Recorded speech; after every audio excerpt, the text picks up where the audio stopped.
Congress district ప్రధాన కార్యదర్శి సిరాజ్ ఖాద్రి గారు, అలాగే కౌన్సిలర్లు పాషా గారు, నరసింహులు గారు, రాషిద్ ఖాన్ గారు, గోవింద్ గారు,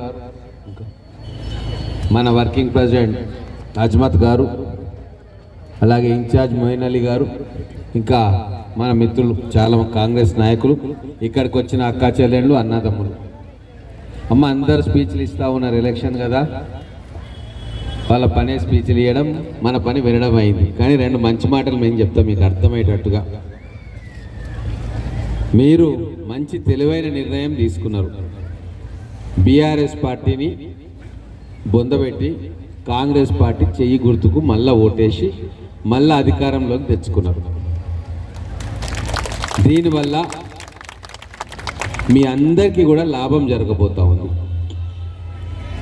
లాభం ఎట్లా జరగబోతుందంటే, కేవలం 2014లో మీరు మొదటిసారి టీఆర్ఎస్ కోటేస్తే కేవలం డబుల్ బెడ్రూమ్లు ఇల్లు వస్తుందన్న ఆశతోటి మా అక్క చెల్లెళ్ళు అందరూ వేసింది.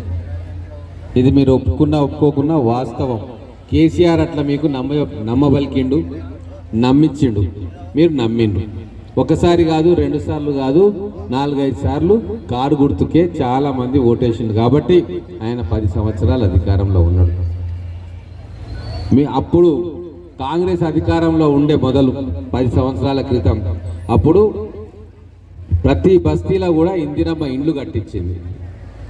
ప్రతి పేదవాడికి అప్లై చేసుకున్న వాళ్ళందరికీ కూడా ఇందిరమ్మ ఇండ్లు వచ్చినాయి. నేను ఊర్లలోకి పోతుంటే ఒక్కొక్క ఊర్లో 200, 300, 400 ఇందిరమ్మ ఇండ్లు ఉన్నాయి.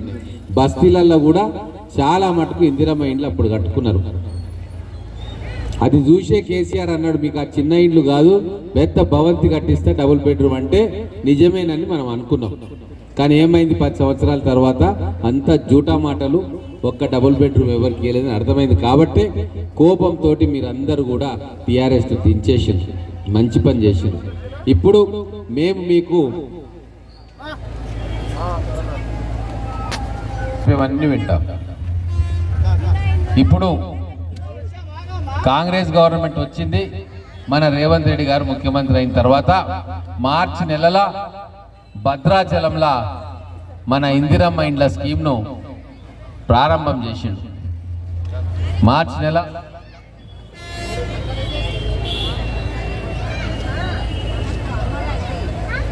మార్చి నెలలో ప్రారంభం చేసి 10 రోజులు ఆ స్కీమ్ లాంచ్ కాగానే మళ్ళీ ఎలక్షన్ కోడ్ వచ్చి 1 నెల రోజులు ఆగిపోయింది. మళ్ళా మే 13వ తారీఖు ఎలక్షన్ల తర్వాత మళ్ళా కూడా ఇందిరమ్మ ఇండ్ల స్కీమ్ని మళ్ళీ లాంచ్ చేసి ఎవరెవరికైతే అర్హులు ఉన్నారో ఆ అర్హులందరికీ కూడా ఇండ్లు ఇచ్చే కార్యక్రమం చేస్తుంది.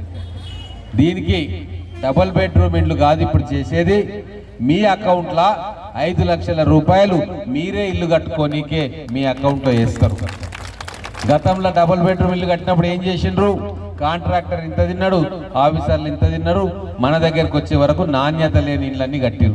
మన పిల్లలు పోయి ఆ పిల్లలను గట్టిగా ఊపితే ఉయ్యాలలాగా ఊపుతుండే. దాంట్లో ఎవరైనా పడుకున్నా కూడా పుట్టుకున్నా ఎప్పుడు పుట్టుకుమంటారో ఎప్పుడు స్లాబ్ పడుతుందో తెలియదు. కాబట్టి మీకే డబ్బులు ఇస్తాము, మీరే ఇల్లు కట్టుకోవాలి, మీరు నాణ్యమైన ఇల్లు కట్టుకోవాలని చెప్పి ఈ స్కీమ్ తీసుకొచ్చినాము. సంవత్సరానికి 4000 ఇండ్లు మన మహబూబ్ నగర్కి వస్తాయి. అంటే 5 సంవత్సరాలకు 20,000 ఇండ్లు వస్తాయి. మీ కౌన్సిలర్లు పాషా గారు కావచ్చు, నరసింహ గారు కావచ్చు, రాషిద్ ఖాన్ కావచ్చు, గోవింద్ గారు కావచ్చు, వీళ్ళందరూ కూడా ఇండ్లు ఎవరెవరికి లేవనేది ఖచ్చితంగా రాసి వాళ్ళందరి పేర్లు కూడా తీసి మాకు ఇస్తే నేను గౌరవ ముఖ్యమంత్రి గారికి తీసుకుపోయి ఇస్తా. కాబట్టి మీరందరూ కూడా గుండె మీద చేసుకొని నిద్రపోండి.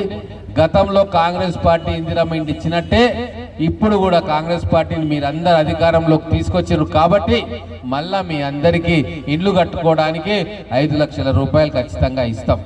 కొంతమంది అన్నారు మరి జాగా లేని వాళ్ళకి ఎట్లా అంటే, జాగా కూడా చూస్తూ ఉన్నాం. మహబూబ్ నగర్ చుట్టుముట్టు ఏదైతే ప్రభుత్వ భూములు ఎక్కడెక్కడ ఉన్నాయో ఎంక్వైరీ చేపించి దాంట్లోకి వెళ్ళి తీసి ఇంటి స్థలాలు కూడా ఇచ్చి తర్వాత ఇల్లు కట్టించే కార్యక్రమం ప్రభుత్వం చేస్తుంది. ఎవ్వరు కూడా చింతపడాల్సిన పని లేదు. ఇల్లు లేని నిరుపేదలకు గతంలో ఇందిరాగాంధీ ఉన్నప్పుడు కాంగ్రెస్ పార్టీ కట్టించింది, రాజశేఖర రెడ్డి ముఖ్యమంత్రిగా ఉన్నప్పుడు కట్టించింది, సోనియా గాంధీ గారు ఉన్నప్పుడు కట్టించిండ్రు. ఇప్పుడు కూడా మళ్ళా మన రేవంత్ రెడ్డి గారు వచ్చారు కాబట్టి అందరికీ కూడా కట్టిస్తాం. గ్యాస్ సిలిండర్ ధరను కూడా 1100 ఉంది, అది మీకు 500కే వచ్చే ఏర్పాటు చేస్తున్నాం. 13వ తారీఖు ఎలక్షన్ తర్వాత అది కూడా మీకు లాభం జరగబోతా ఉంది. కరెంటు కూడా 200 యూనిట్ల కరెంటు ఉన్న వాళ్ళకి జీరో బిల్లు కూడా ఇచ్చే ఏర్పాటు చేస్తున్నాం. మనకేం లేదు, కొద్దిగా ఓపిక పట్టుకోవాలి. ఎందుకంటే మొన్ననే మనం అధికారంలోకి వచ్చిన తర్వే ఎక్కడెక్కడ ఏమేమి లొసుగులు ఉన్నాయి, ఎంత దివాలా తీసింది రాష్ట్రం అనే లెక్కలు చూసుకొని దాన్ని మెల్లగా ఒక్కొక్కటి తీర్చాలని చెప్పి మన ముఖ్యమంత్రి గారు అనుకుంటా ఉన్నారు.